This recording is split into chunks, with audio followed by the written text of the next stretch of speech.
عزوز سلامتنا تقبلوا فنو اري تي في اب مكتتال تركبوا زخبركم من زخبركن تعذبتنا كمي تمسيو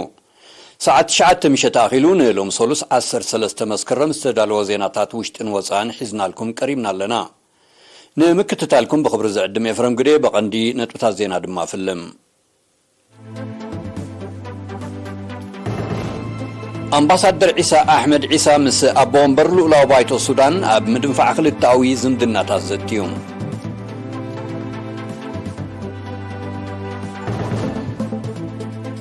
أب نوزباف عبت أم معباي أتوتاو نتحرشان تتكامنت مصنون تزدتيوم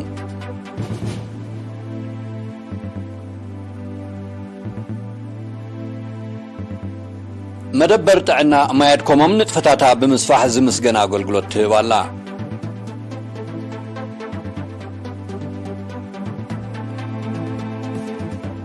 صلوا أمريكا مسمون كل قوال تتكا من الدولار راب نقداو نتفتات عالمنا قد لي متسخن زولة تقليسهم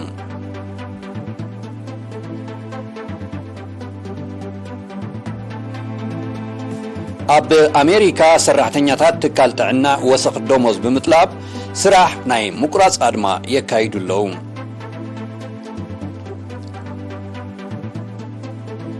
وتهدراوي منغست بوركينا فاسو انصار شبرا زكايدو قالسي كم زحيلو افليتوم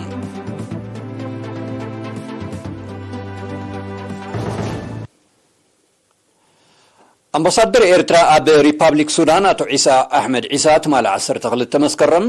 مسابون برلو لاوبايتو سودان جنرال عبد الفتاح البرهان تراقبو ام معزاز كلتاوي زمدناتاتن شركنتاوي متحغازن زتيو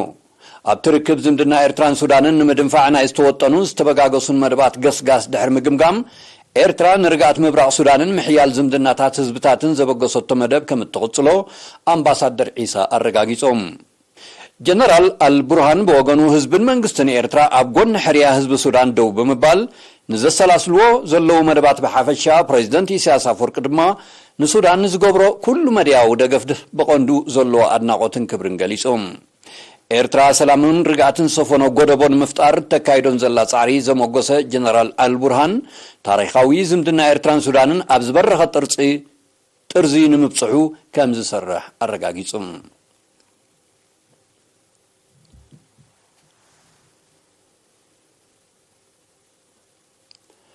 أبنو زواف عبتا معباي أتوتاون تحرشان مسفحة تكامنة مصنون زتكور ركبات تقايدو أما حدارنا يتنو الزباءاتو أحمد محمد نور رجب أبزا صحابو قال معكاما إن حمدن اتقند روقاحين مقعبات أتوتاونتن كم زخنا بمتكاس مدبات مقراب متسقان سرقاتاتن تكالات محبراوي آقول قلتنون قونو كدفالو صويعهم صحافي قدف أبتنو الزباءاتو صالح جابر بوغنو تساتفو حزبية مدبات لمعات نمعزاز أبالات قدف مريح تراخت صوتو أزها خيرهم حلافية آقول قلت تمرتي ممر محمد علي إدريس دما تنقنايتي لو معمت اب مرمرا شامناي كفلس تمزغبت تحتو صيت نمفلاتن زمحاشلو وطن مسالم درجان زبان ممحدار كبابن ممران تمهارو دايركتورات سوبرفايزرات كوميتي ابيات تمرتي كومون عبيت عدن قدسات وغناتن ساتفو وغمغام كغبر مخان غليصوم تساتفت دما توطين زلو نطفتات لمعات نمعوات كاباتهم زحتت نمملا دلوات مهلاهم بمرغاص ابصلات تمرت زغاطم زلو صغمات نمفتحو بملو عقمم كسرحو مخانم قالاتيوم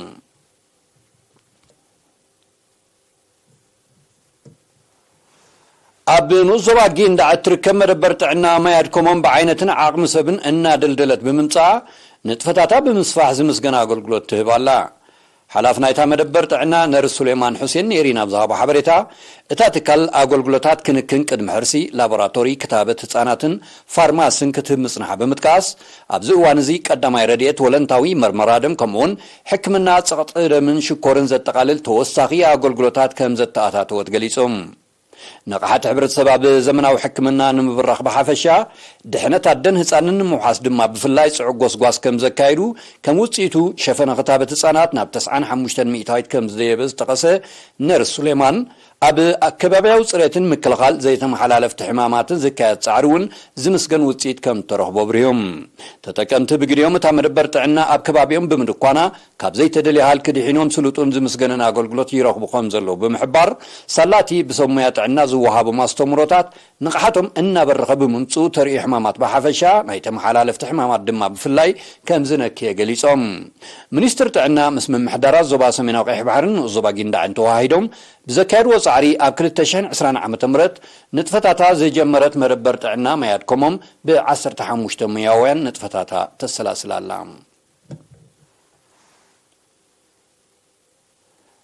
መንእስያት ሰራሕተኛታት ጎኒ ዕለታዊ ንጥፈታቶም ኣብ ምሕደራን መሪሕነትን ዘለዎም ኣፍልጦ ንምድራዕ ዝዓለመ ኣስተምሮ ኣብ ንኡዞባ ቁርደት ተዋሂቦም ኣብቲ ብሃማመተ ዝተወደበ ናይ 2 መዓልታት ኣስተምሮ ካብ ዝተፈላለዩ ኣብያተ ጽሕፈት ዝተዋጽኡ 45 መንእስያት ሰራሕተኛታት ተሳቲፎም እቲ ኣስተምሮ መንእስያት ሰራሕተኛታት ኣብ ዝነጥፍሉ ዓውድን ጽፍሕን ኣድማዕቲ ክኾኑ ዝሕግዝ ከም ዝኾነ ሓላፊ ሃማመተ ንኡዞባ ቁርደት መንእሰይ ሜሮን ገብሪ ህይወት ሓቢሮም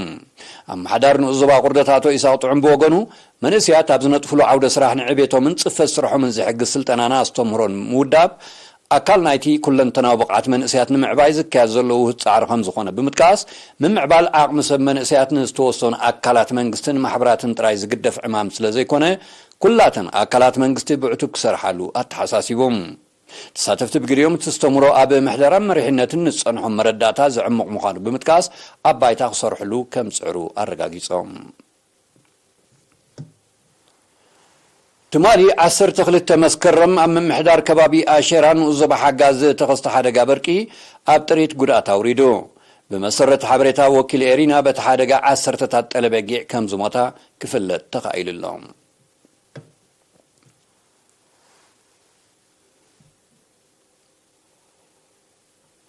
ክቡራትን ክቡራን ተዓዘብትና ስዕብ ሃገራዊ ዜናታት እዩ ምክትታልኩም ክትቅጽሉ ደጊመ ብኽብሪ ዕድመኩም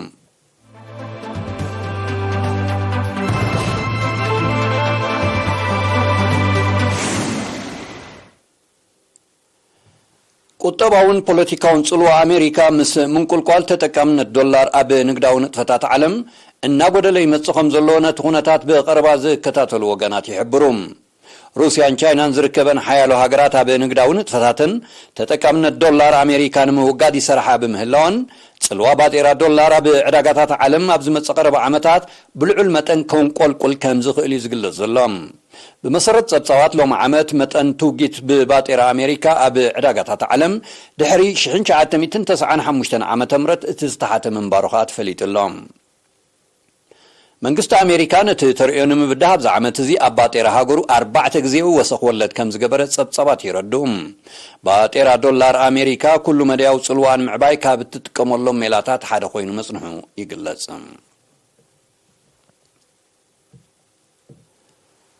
ኣብ ኣሜሪካ ሸዓ ሰራሕተኛታት ትካል ጥዕና ወሰኽ ደሞዝን ምቹእ ናይ ስራሕ ሃዋህውን ብምጥላብ ካብ ትማሊ 12 መስከረም ጀሚሮም ስራሕ ናይ ምቁራጽ ኣድማ የካይዱ ምህላዎም ተገሊጹ بمسرت حبريت ኣብ ክፍላት ሃገር ሚኒሶታን ዊስኮንሰንን ጥራይ ልዕሊ 15000 ነርሳት ንሳልስቲ ማለት ክሳብ 15 መስከረም ዝቕጽል ኣድማ ጀሚሮም ምህላዎም ተፈሊጥሎም እቲ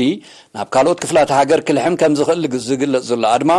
ኣብ ጽላት ጥዕና ኣሜሪካ ኣሉታዊ ጽልዋ ከስዕብ ጀሚሩሎም ቶም ሰራሕተኛታት ካብ 27 ክሳብ 30 ሚእታዊት ወሰኽ ደሞዝ ክግበረሎም እዮም ዝጠልቡ ዘለዎም ኣብ ኣሜሪካ ብ7 መስከረም እውን ኣሽሓት መምራን ተመሳሳሊ ጠለብ ስራሕ ናይ ምቁራጽ ኣድማ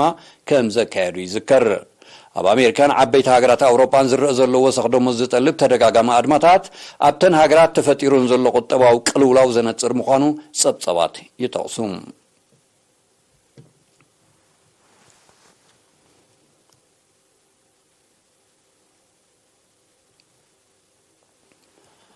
ወተሃደራዊ መንግስት ቡርኪና ፋሶ ከም ኣካል ናይቲ ሽበራን ምቅላዝ ዘካይዱ ዘሎ ንጥፈታት ኣብ ላዕለዎት ኣዘዝ ሰራዊት ምቅያር ከም ዝገበረ ፍሊጡ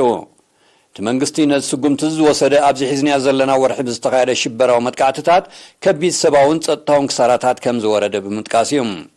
ኣብ መሪሕነት ዝጸንሑ ሚኒስተር ምክልኻል ዝርከቦም ላዕለዎት ሰመዚ ነቲ ተርእዮ ንምግታእ ከምቲ ዝድለ ከም ዘይሰርሑ ዝወቐሰ ወተሃደራዊ መንግስቲ ቡርኪና ፋሶ ምቅያር ክገብር እዋኑ ከም ዝኾነ ይፍሊጡ ዘሎም እቲ መንግስቲ ብዘይካዚ ኣብ ሓይልታት ምክልኻሉ መሰረታዊ ዳግመ ስርዕ ንምግባር ብዕቱብ ይሰርሕ ከም ዘሎ ይሓቢሮም ኣብ ምዕራብ ኣፍሪካዊት ሃገረ ቡርኪና ፋሶ ኣብ ዝሓለፈ 6 ዓመታት ብዝተኻየደ ሽበራዊ መጥቃዕትታት ልዕሊ 2000 ሰባት ከም ተቐትሉን ኣስታት 1.5 ሚልዮን ካልኦት ከም ተመዛበሉን ጸብጻባት ይጠቕሱ ሽበራዊ ተርእዮታት ኣብ ቡርኪና ፋሶ ጥራይ ዘይኮነ ኣብ ሓያሎ ሃገራት ናይቲ ዞባ እውን እናወሰኸ ይመጽእ ከም ዘሎ ናይ ቀረባ ተዓዘብቲ ይሕብሩ።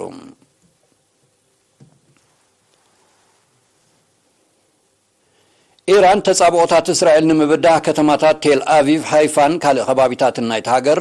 ከጥቃዓ ዓቕሚ ዘለዎን ዝተራቐቓ ሰብ ኣልቦ ነፈርቲ ናብ ወተሃደራዊ ዕጥቃ ከም ጸንበረት ኣፍሊጣ።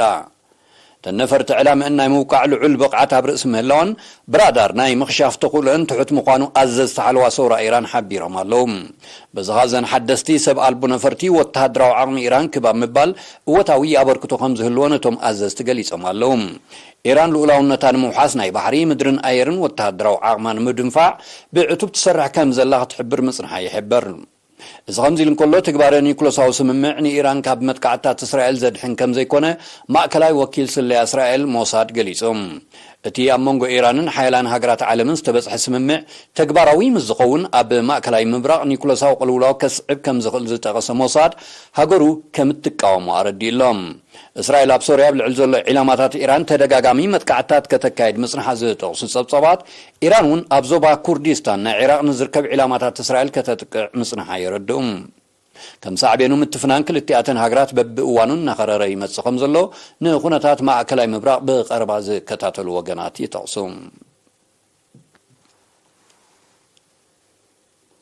ኣሜሪካ ብልዕል ሶርያ ጽኒዓቶ ብዘላ ዘይሕጋዊ በይናዊ እገዳ ጽላት ጥዕና ናይቲ ሃገር ብኸቢድ ከም እተሃስየ ተገሊጹ። ብሰንኪ እቲ እገዳ መድሃኒት ይኹን ካልእ ናይ ጥዕና መሳለጥያታት ናብ ሶርያ ከይኣቱ ብምኽልካሉ ሚልዮናት ዜጋታት ሃገር ብሕፅረት መሰረታዊ ሕክምናዊ ኣገልግሎት ተጸጊሞም ምህላዎም እዩ ዝሕበር። ኣሜሪካ ነቲ እገዳ ከተልዕሎ ክቐርበላ ንጸንሐ ተደጋጋሚ ጻውዒት ትነጽጎ ብምህላዋ እቲ ጥዕናዊ ጸገማት መሊሱ ክገድድ ከም ዝኽእል ናይ ቀረባ ተዓዘብቲ ይገልጹ። ካብ 2011 ጀሚሩ ኣብ ሶርያ ዝካየድ ዘሎ ገዳማዊ ወተሃደራዊ ምትእትታው ከይኣክል ኣብ ልዕልቲ ሃገር ጸኒዑ ዘሎ እገዳ ኣሜሪካ ከቢድ ቁጠባዊ ጸቕጢ ፈጢሩ ከም ዘሎ ክግለጽ ጸኒሑ እዩ። ብጸጋታት ነዳዲ ሃብታም ንዝኾነ ክፋላት ሶርያ ተቆጻጺራ ዘላ ኣሜሪካ ክትወፅእ ክቐርበላ ንጸንሐ ጻውዒት ጸማም እዝኒ ብምሃብ ጸጋታት ትዘምት ከም ዘላ እዩ ዝግለጽ። ኣሜሪካ ዕላማታታ ንምውቃዕ ንሽበራውያን እናዕጠቐት ንኹነታት ሃገሩ መሊሳ ተጋድዶ ከም ዘላ መንግስቲ ሶርያ ክኸስስ ጸኒሕሎም። ትማሊ 12 መስከረም መንጎ ሰራዊት ኣርሜንያን ኣዘርባይጃንን ደባዊ ምትፍናን ዝጠንቁ ሓያል ግጭት ከም ተወልዐ ተቃሊሑ። ኣርሜንያ በቲ ግጭት ብውሕዱ 49 ኣባላት ሰራዊታ ከም ተቐትሉ ክትገልጽ እንከላ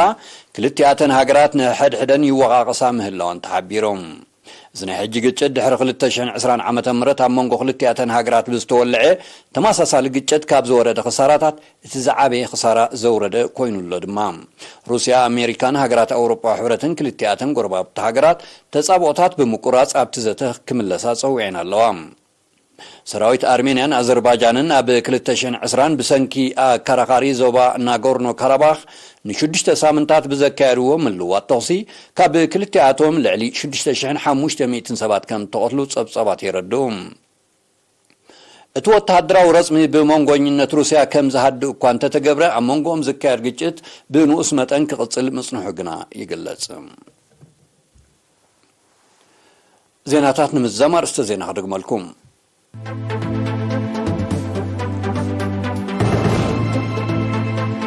ኣምባሳደር ዒሳ ኣሕመድ ዒሳ ምስ ኣቦ ወንበር ልኡላዊ ባይቶ ሱዳን ኣብ ምድንፋዕ ክልታዊ ዝምድናታት ዘትዩ።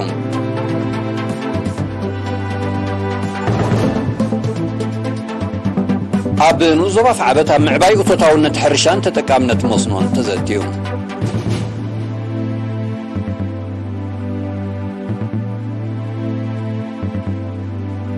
መደበር ጥዕና ማይ ኣድከሞም ንጥፈታታ ብምስፋሕ ዝምስገን ኣገልግሎት ትህብ ኣላ።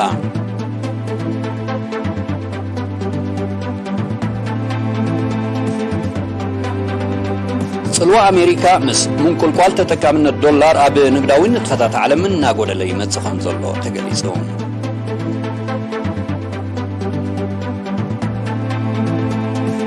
ኣብ ኣሜሪካ ሰራሕተኛታት ትካል ጥዕና ወሰኽ ደሞዝ ብምጥላብ ስራሕ ናይ ምቁራጽ ኣድማ የካይዱለው።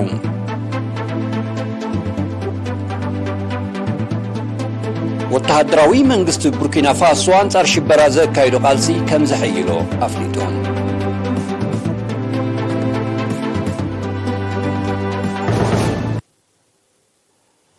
ባርከስ ክቡራትን ክቡራንን ተኸታተልትና ንሰዓት እዚ ዝተዳለወ ዜናታት ኣብዚ ተዛዚሙሎ